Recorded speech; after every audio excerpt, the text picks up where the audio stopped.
Update 1. I didn't have any idea what to do, and the comments here just confused me even more because some of you said that I was doing the right thing by turning them away. And the other half said that I had always been the golden child and that is why Melissa started to act out. So this wasn't as helpful as I had thought it was going to be. I decided to talk to my parents because every single time that I have had to face problems in my life, I have always approached my parents for advice, and I did the same this time as well. They told me that I had no reason to feel sorry for Melissa because everybody had gone above and beyond to try and make her a better person. But if she wasn't willing to turn over a new leaf at any point in her life, then there was not much that we could do for her. My father told me that he had every intention of letting her take over the business, had she behaved herself and been a good daughter, but she failed at everything and made a total mockery out of our family. After that, she would be a fool to expect him to let her take over or even be a part of the family anymore. And that made me feel considerably better because talking to my parents always does. So I'll try not to let myself feel guilty about things that I don't do anymore. Update 2. About 1 week has passed since Melissa showed up at my door, and since her visit to my parents, we haven't heard from her. I almost thought that she had gone back to Cali to Greg until today when she showed up at my workplace to make a scene. It was horrible because she just waltzed into the place since she had known the ins and outs ever since she was a child and got in without alerting security quite easily. Then she went on to take her place in front of my office and started to shout about how I had stolen this business from right under her nose by pretending to be a good little girl for our parents and constantly being a bootlicker so they would approve of me.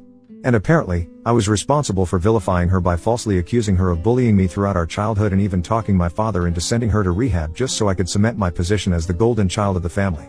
She went on to announce that this business was supposed to be hers, but now I was refusing to even let her be a part of it because I was jealous that Greg had chosen her over me, unlike our parents who had always favored me. And since I wasn't used to being looked over, I lost my mind and turned our parents against her. When I heard the yelling, I decided to go out and check it out for myself after calling security. I tried to tell her to shut up, but she went on for a good few minutes until she was finally thrown out of the building. I decided to call my dad before calling the cops to get his opinion, and he was furious, so he told me to go right ahead and call the police. Thankfully, when the cops showed up, she was still lurking nearby.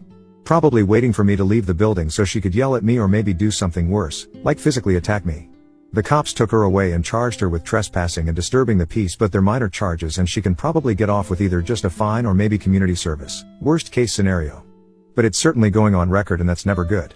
I told my dad that she had been charged and arrested and expected him to be a little upset about it, but he only seemed exasperated and told me that he was just tired of this and wanted a break from having to deal with her insanity. I honestly feel bad for him because it can't be easy having a daughter like Melissa and being blamed for everything that goes wrong in her life, even though most of the time it's her own fault. Honestly, we have all been really patient. Update 3. Okay, so I think Melissa has returned to California because it's been a couple of days and we haven't heard from her. Which is weird because we expected her to lash out at us after her arrest. But my dad asked around and was told that a couple of people saw her heading towards the airport the other day, so I'm assuming that she has left. It's honestly a huge relief that she is gone now because I was genuinely afraid that she was going to try to do something explosive to get our attention next, and that's always bad news. I don't know what she is going to do about the whole situation with Greg now because it seems unlikely that she is going to get help from anyone else after this. I just hope that she finds something to do and gets out of this mess. And no, I'm not even being kind or compassionate right now. I have very selfish reasons to say this, and it's because I know that if she doesn't find a way out of this mess, then she will just come back here with Greg and bother us some more. And I don't want that, so I genuinely hope and pray that either she or Greg finds a job and are able to support themselves. Either way, I don't have to hear from her for a couple of weeks at least, and I'm relieved that this nightmare is over now.